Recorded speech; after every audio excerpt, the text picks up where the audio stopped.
Reform, right. You don't want to miss that discussion. Biden's top environmental advisor, by the way, still owns a private jet while vowing to fight climate change. John Kerry, who served in Vietnam, his plane reportedly accumulated 116 metric tons of carbon emissions this past year. Private jets are estimated to emit nearly 40 times more carbon than commercial flights. During a press conference last week, Kerry said those who lose their job due to climate policies from Biden could simply go to work making solar panels. Just that easy. Pro-Trump beauty influencer Amanda Ensing claims she's being discriminated against by Sephora. The beauty company terminated their contract with Ensing after the woke mob said that she was affiliated with the dangerous MAGA group. The beauty influencer says Sephora is isolating millions of conservative Americans, and she has hired a legal team to fight her case. Who knew that Sephora found the idea of making America great again so offensive? By the way, we have her on the show tomorrow. Make sure you tune in. Now, one last thing. This weekend marked the first Saturday Night Live episode of 2021, and guess what was not included? They didn't want to bash any Democrats, in particular the president of the country. The past 4 years, the show has revolved around mocking Donald Trump, of course. Now they've moved on to just targeting Republicans. SNL took aim at GOP Congresswoman Marjorie Taylor Greene, yet had no mention of Mr. Biden, despite the fact that he's a gaffe factory. Remember the pen thing we showed you last week? When we couldn't find his jacket pocket with his pen? That would have been kind of funny to lampoon if you cared about entertainment. Of course, they don't care about entertainment anymore. It's just all about bashing conservatives and propping up left-wingers over at SNL. That's going to do it, everybody, for this edition of the Chris Salcedo Show. Make sure you join us right here again tomorrow, 5 o'clock Eastern, to break down all of the day's biggest news and, of course, our commentary on that news. Spicer & Company comes your way next. Make sure you have a great night, everybody. We'll see you back here tomorrow on News. Well, welcome to Spicer & Company. I'm Lindsay Keith. Sean is off for the night.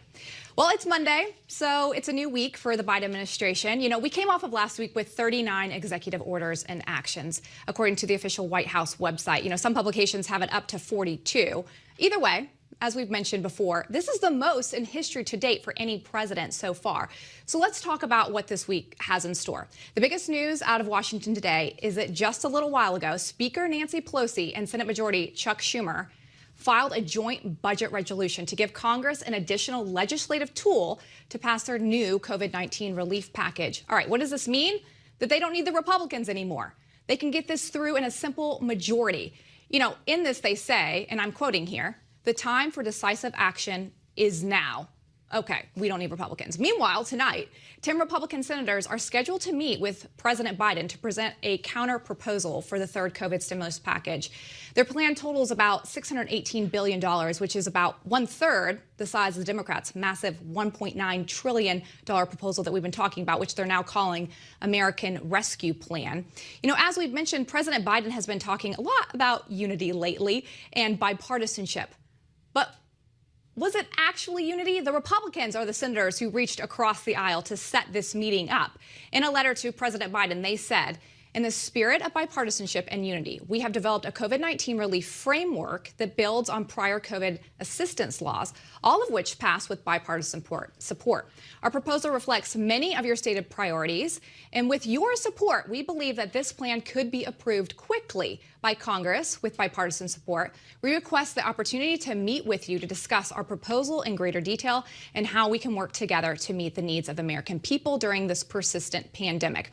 You know, I feel like this was a checkmate move by the GOP, calling out the left and saying, hey, you campaigned on this idea of unity and bipartisanship, and now, if you aren't willing to negotiate with the other side, then you'll have to explain yourself to the American people why you are going back on your word of unity.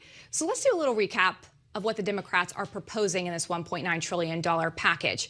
Under President Biden's plans, families with incomes of up to $300,000, yeah, you heard me right, $300,000 have received, will receive, and could receive money, you know, which is just, this is crazy to me.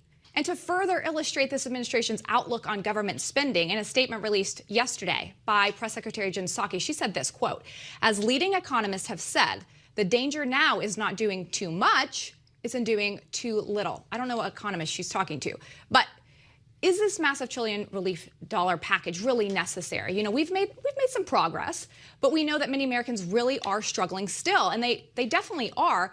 Get this, 847,000 Americans filed for unemployment last month. So let's do a gut check here. If I am one of the 847,000 people who is unemployed right now, and I see that my neighbor across the street who makes $300,000, let's say they just make $250,000, it's still a lot, right? Also gets a stimulus check. Are you happy? I mean, I'm not happy if I'm being honest. So shouldn't the president be focusing on opening the economy faster and getting those 847,000 people back to work rather than signing all these unnecessary, quite frankly, tone-deaf executive orders about immigration, et cetera, so many things, you know, which are important. It's important to talk about immigration, you know, and of course we should talk about immigration at some point, maybe in 6 months down the road. But right now, the focus needs to be on the American people, on talking about COVID, which he is, but also talking about getting people back to work, getting the economy back on track. And is the best way to do that by just throwing money out the window, throwing a stimulus check at people who make $300,000? I think you get my point. All right, to discuss more, let's bring in Congressman Dusty Johnson from South Dakota to talk about this. Congressman, welcome to the show. Thanks for having me. All right, I'm so glad to discuss this with you. You know what? I was honestly shocked when I saw the move tonight by Nancy Pelosi and Chuck Schumer. I mean, talk about extremely tone deaf. Talking about this, resolution now to just bypass Republicans, that they now can have this tool to just pass this $1.9 trillion bill by a simple majority. I mean, what does that say about their willingness to have unity and bipartisanship? Well, unfortunately, this is the continuation of the theme we've seen from President Biden since inaugural day. I mean, listen, like millions of Americans, I was optimistic when he was talking in his inaugural address about unity, unity, unity. I mean, I do think America could use some of that right now. But then within a couple of hours after completing those syllables, then he's signing all of these executive orders you were talking about, including a number that kill thousands of American jobs. And so I would listen.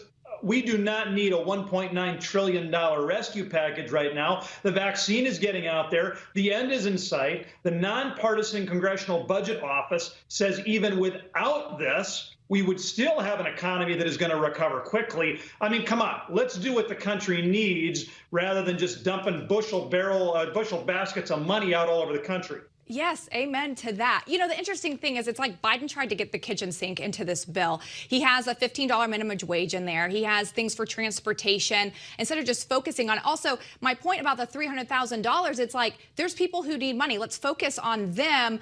As I mentioned, what the Republicans are bringing to the table tonight to Biden is a third, just a little over $600 billion. How much money would be a win? How much money would be that the GOP would say, okay, I'm happy with that. We negotiated a good number? Well, I'm probably the wrong guy to ask. I mean, the reality is in South Dakota, the economy is doing really, really well. And our schools have done a good job of keeping the kids in the classroom, making the investments with the first 2 rounds of federal dollars that they needed so the kids could be there and be safe. And, my kids, I've got 3 kids, one in high school, one in middle school, one in elementary school. They're safe. They are learning. So for me, the things I would have to get, additional investment in a vaccine rollout. And frankly, anything beyond that, I would just want to make sure that it would open up the economy and open up schools more quickly. That does not take $2 trillion. Yes, open up.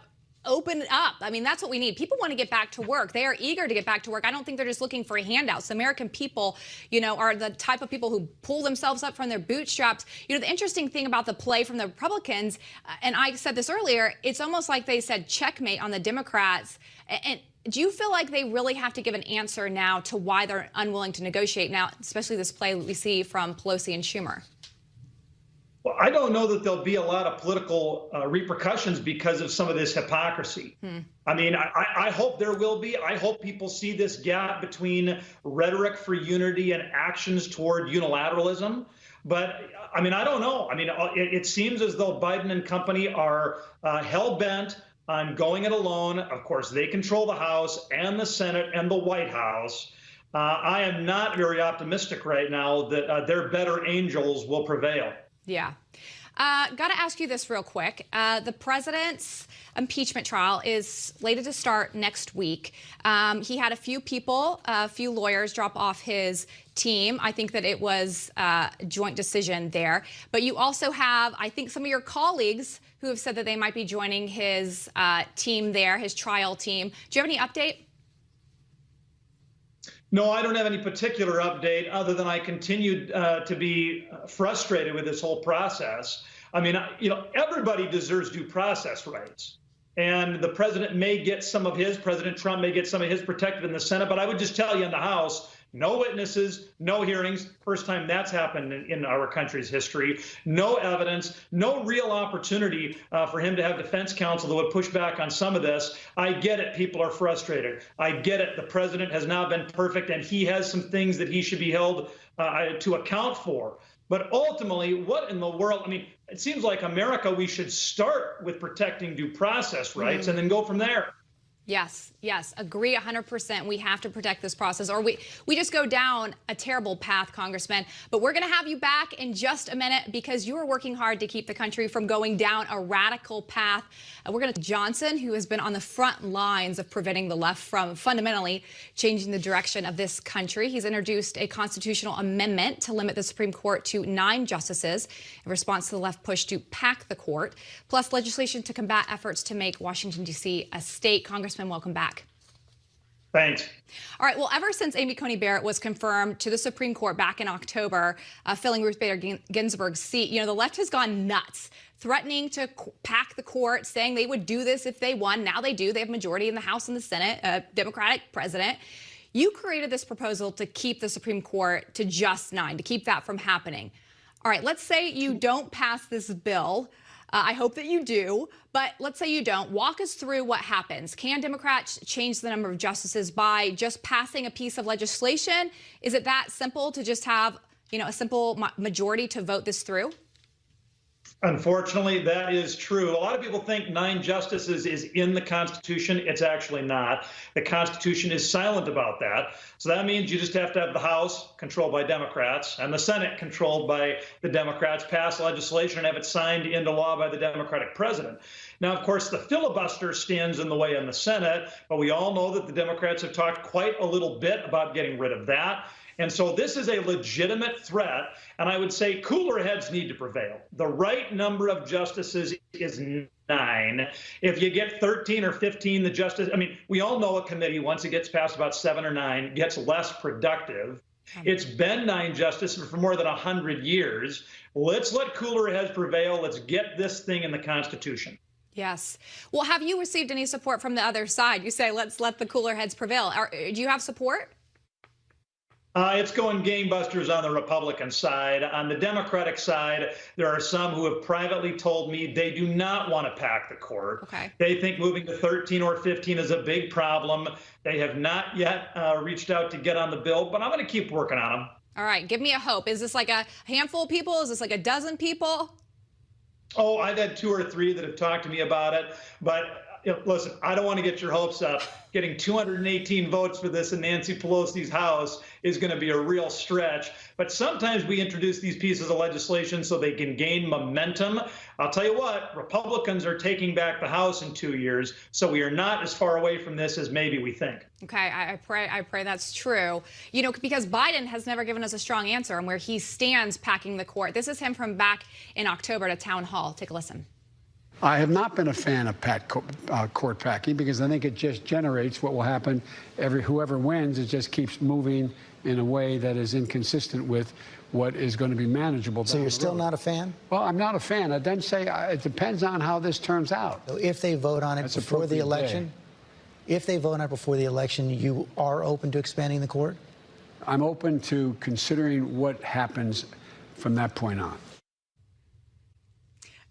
Clear as mud. Clear as mud. You're so right. He said that he would give us an answer once he was elected. He has not. He did appoint this bipartisan commission last week.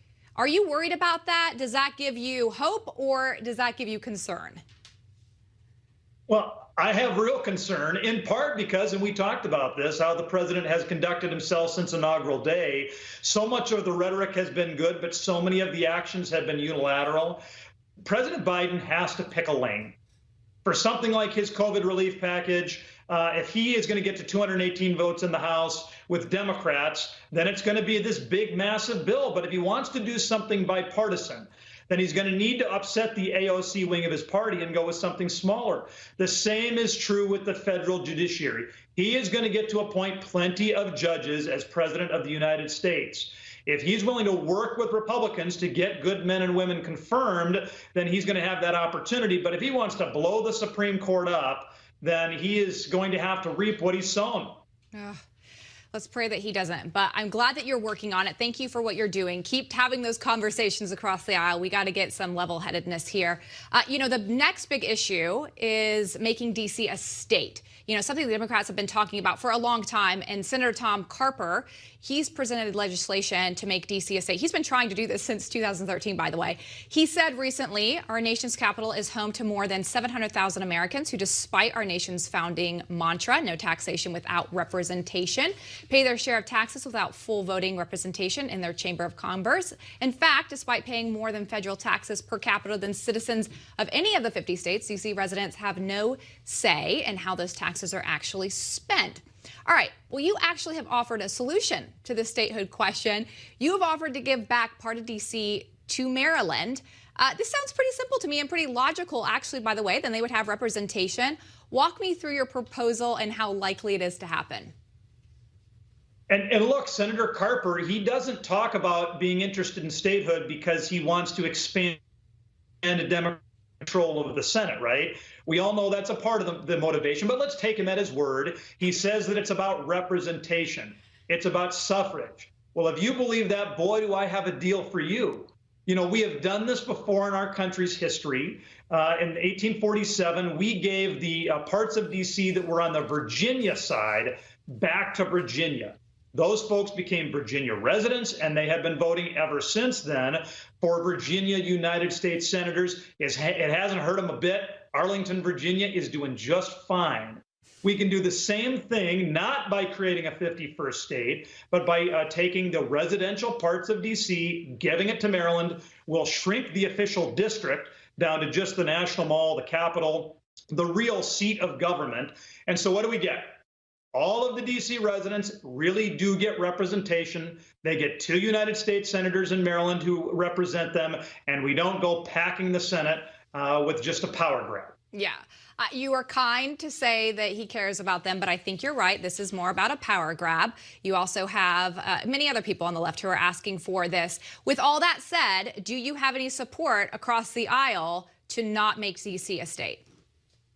Well, not yet. And politically, it's very easy to see why. They really think that they're going to get D.C. statehood. President Biden and others have said they're in favor of it. There is no way they would take my half a loaf if they can get their whole loaf. So job number 1 is let's kill D.C. statehood. Job number 2, let's get those Americans representation in the U.S. Senate, not through a 51st state, but through my bill. All right. Thanks for doing the hard work. You got to keep talking across the aisle because we got to get someone to join in. And thank you for what you're doing. Hope to check back in with you soon. Thanks for having me. All right. Well, coming up, another way for Republicans to keep Democrats from taking the country further to the left is to regain control of the Senate in 2022. Is it possible? We'll discuss with GOP chairman of North Carolina and Wisconsin. Announcement from Ohio Senator Rob Portman that he won't seek re-election, combined with the impending retirement of a couple of other Republican senators, leaves the GOP with a lot of planning to do ahead of the 2022 midterms. Overall, there are 34 Senate seats up for re-election in 2022. 20 of those are held by Republicans, including critical ones in battleground states like Wisconsin and North Carolina. Joining us now are the GOP chairs of those 2 states, Wisconsin's Andrew Hitt, and we hope to be joined by North Carolina's Mike Whatley shortly. Chairman, welcome to the show. Good to be with you again. All right. Wisconsin, definitely a battleground state. We saw how that went in this last election. You have Senator Johnson now, who has raised just under $100,000 last quarter, which is not much if you're running for Senate. when do you need to know if he's going to run for re-election so that you can plan for this midterm? Well, I think we're many months away from knowing whether or not Senator Johnson is going to run. I think he's got plenty of time to do that. I think it could even go into the end of this year before he makes his decision. He is a very good fundraiser when he turns it on. He is a very great candidate when he turns it on. I think he's going to be very strong here, this year, this cycle, if he decides to run again. All right, so you're feeling confident, not worried at all. You know what? Elections are always close in Wisconsin. It is a purple state. There's swing voters in this state galore. But, he works so hard. Unlike some candidates, he'll go to a Packer game and, instead of having staff pick out a few people to talk to, he talks to every single one. He walks down that line. He connects with people. He talks to everyday people because he is an everyday person. He's not a politician. I love it. I love it. All right. Well, the number one goal is in keeping the seat either way in Republican hands. We've seen a lot of Republican infighting right now in the party. Does that concern you at all about what the midterms may look like? Obviously, any kind of infighting is concerning. It's not atypical after an election like we had this last fall. I think we have to really focus on something that brings the party together, brings these different coalitions, these different factions together. For me, I think it's pretty clear that it's election integrity, it's election reform. We focus on that. That is the one thing that kind of brings people back together. They want to have confidence in their elections. They want to see us fighting to make sure that we have an integrity to the vote.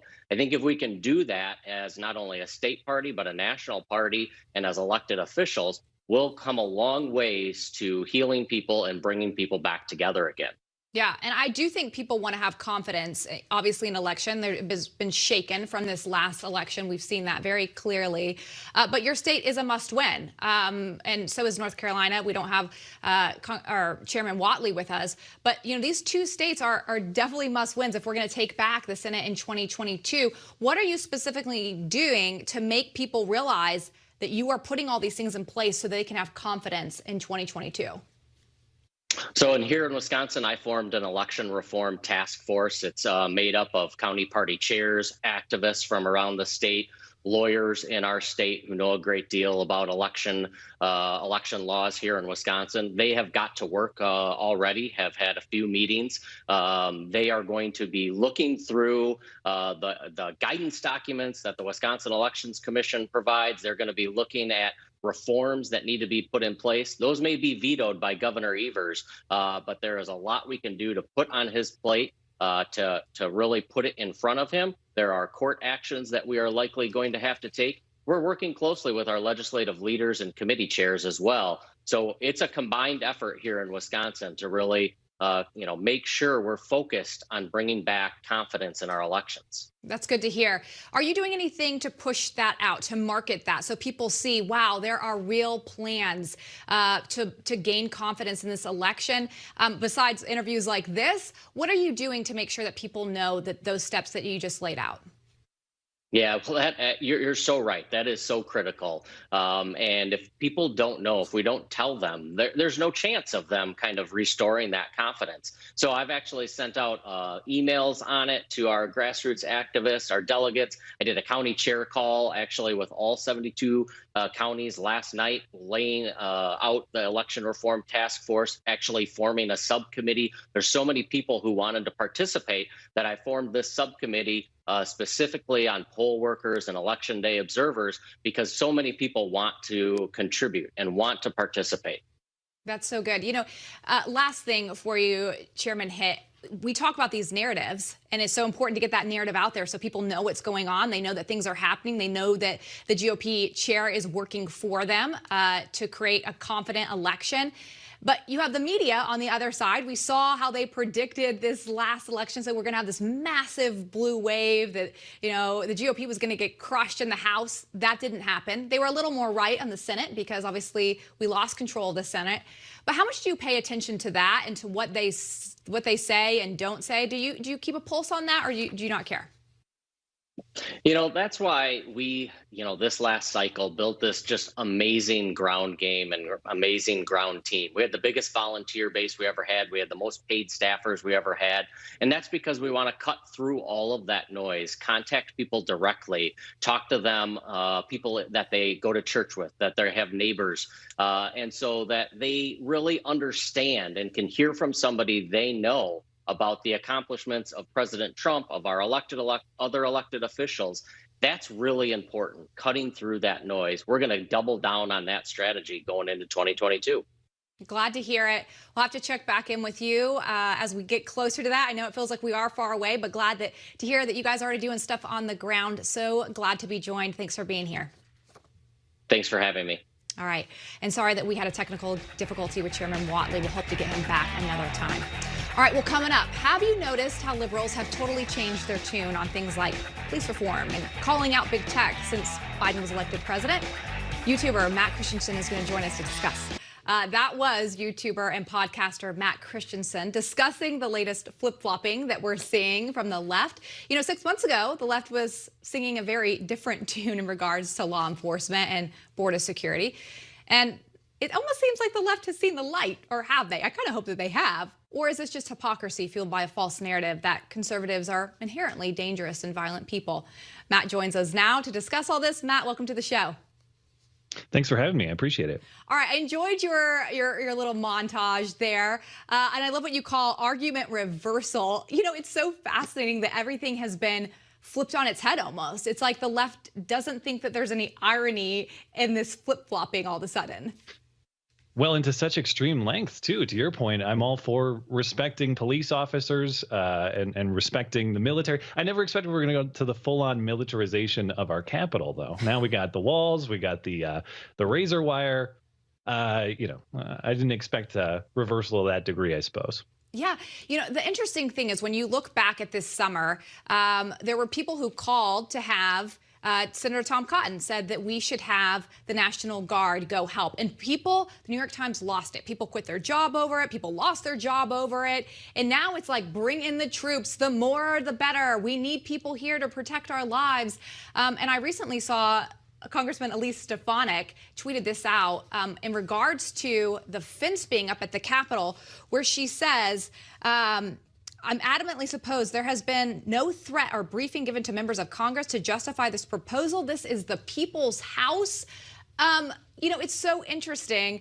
There have been congressmen asking for briefings on why there's still National Guard troops here, on why there's still a fence around the Capitol. And I don't think that they've had one to this point. But I think when it comes to Democratic Congress members' lives being threatened, all of a sudden it's okay to have all these things at their disposal. Then they want them. Well, yeah, in a lot of cases, it's a reach for a threat. It's the creation of a threat in any plausible way. It doesn't even necessarily have to be specific. And I share that frustration. Anything that is remotely spicy on the internet is deemed as a threat to members of Congress. Anybody with a differing political opinion is deemed a threat to members of Congress. And the end result is always the consolidation of more power and us being locked out of our own Capitol, essentially. Yeah. AOC recently has been called out because she said that she's afraid of conservatives because of what happened at the Capitol on January 6th. The interesting thing is, Matt, I don't think there's one prominent Republican who I have seen who has not denounced what happened on the Capitol that day. I think we all agree that it was completely un-American. It was not justified. It was wrong. It shouldn't have happened. It was sad and terrible, and those people should be held accountable. But then to say that your Republican counterparts are somehow, scary to you, I feel like that's a very dangerous narrative to go down and try to put these people on this, block that we should be afraid of them. If you have a differing view than me, then I should be afraid of you. Maybe you were a part of that conspiracy in some way. You were a part of that threat on the Capitol. If you are conservative, not even a Trump supporter, just a conservative, I should be concerned with you. Yeah. And it's a betrayal of our first value as a country. I mean, we value free speech for its own sake, of course, but we value it because it's a way to resolve conflict.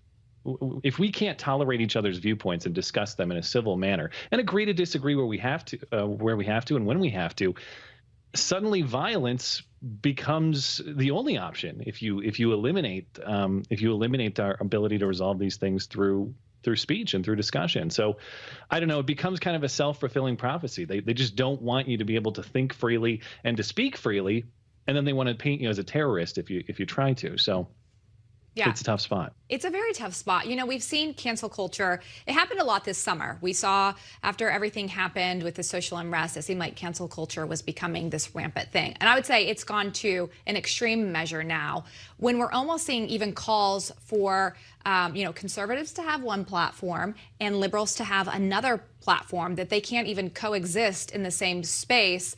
Obviously, we saw what happened to Parler. People denouncing people to get off Twitter, all these huge companies, not funding conservative groups anymore. It concerns me that people don't want to have an open dialogue. And I almost feel like it's because people are getting their blinders on and they only want to hear their side. They don't want to do the uncomfortable thing, to have a tough conversation and to say, you know what? I can walk away from this and disagree with you, but we can still be amicable about it. Of course, and that's the best. That's one of the things I love about Twitter so much, is to go on there and see what people are arguing about, disagreeing about, fighting about. And I admire the innovation and the effort that's going into alternatives like Parler and like Gab and like Minds, but they end up being a little bit echo chambery because people who have been banned or can't be on Twitter for whatever reason end up going over there. And then, of course, what do they get criticized for? Being an echo chamber, when the reason they're an echo chamber is because those are precisely the people who aren't allowed to voice their opinion on Twitter or other mainstream platforms. So yeah, it's I like the innovation that's going on in the social media industry right now, but I hate the prospect of all of us going only to a place that basically agrees with us. And we never encounter a person who would challenge our views. That's no way to live. And it's no way to find the truth and the right ideas either.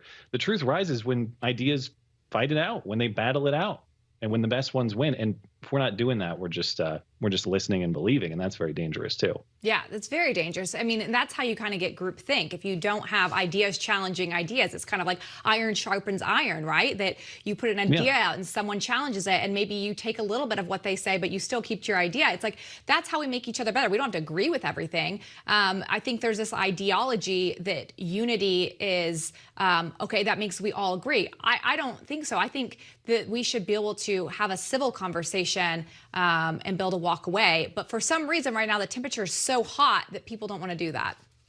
Yeah. And the word unity is it's very hot right now. That's the go-to word, right? But unity, you have to unify around something. Unity without a shared set of values is meaningless. Unity for its own sake is meaningless. Unity around the right ideas is great. But for every time I hear that word, it's never explained to me. Unity over what or around what? And I'm not exactly clear, because I'm not seeing what sort of Bill of Rights values the Democratic Party or the left wing in general are standing for right now. Is it your First Amendment rights? I don't really see that. Is it your Second Amendment rights? I don't really see that. Fourth Amendment?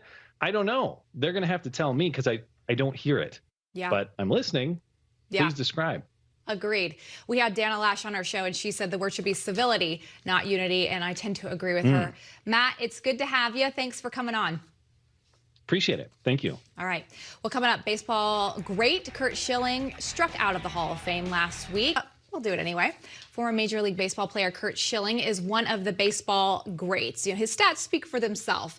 So let's take a quick look at some of these amazing accomplishments. 3,116 strikeouts, 3-time Cy Young runner-up, 3-time World Series champion. He was also 2001 MVP.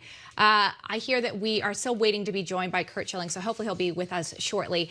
The thing that's interesting is last week he was, no one made the Hall of Fame actually, but he was the closest with over 70 votes. You need 75 to do so. But when I think about the Hall of Fame, I think of great baseball players. When I think of the Music Hall of Fame, I think of great musicians, people who have excelled in their field. What's sad to me now is that it seems like it's also what political cause or candidate you support or maybe didn't support, opposed to how great of a player you are. Earlier, we talked to Matt Christensen about this cancel culture getting to an extreme. And now it's pervading and seeping over into the sports world, where you not only have to be an amazing player, but you also have to support the right people to get in some of these gain some of these accomplishments, to be in the Hall of Fame. You know, you should have character. That's important part. You know, anytime you play a sport, it's also about the character that you bring to the table, and you want to have that. But this isn't about character here. This is about who you support politically. And that is really unfortunate. Luckily for Curt Schilling, one of his former teammates, David Ortiz, told a New England radio station today that he should be in the Hall of Fame, and he supported him. So it's good to have Big Papi on your side. But then you have people like Reggie Jackson who are saying this. I would say to Curt, look at what you did. You took yourself out of the Hall of Fame because of what you say and how to express yourself and how you think. So because you think differently than someone else, this takes you out of the Hall of Fame. That's really unfortunate. And I think as a society, we need to take a step back and gut check ourselves of what is required for someone to be in one of these Hall of Fames, whether it's sports or music or whatever it may be. Do you have to support who everyone else supports, or can you have a different political view? Is that okay? This is a dangerous path that we're going down. We still don't have Curt Schilling. Hopefully we'll be able to get him back another time. But I would have loved to check in with him, get his temperature, and see what he says about that. All right. Well, before we go, I want to get your opinion. Do you approve of Biden's job so far? You can text the number at the bottom of your screen to weigh in. We would love to hear from you.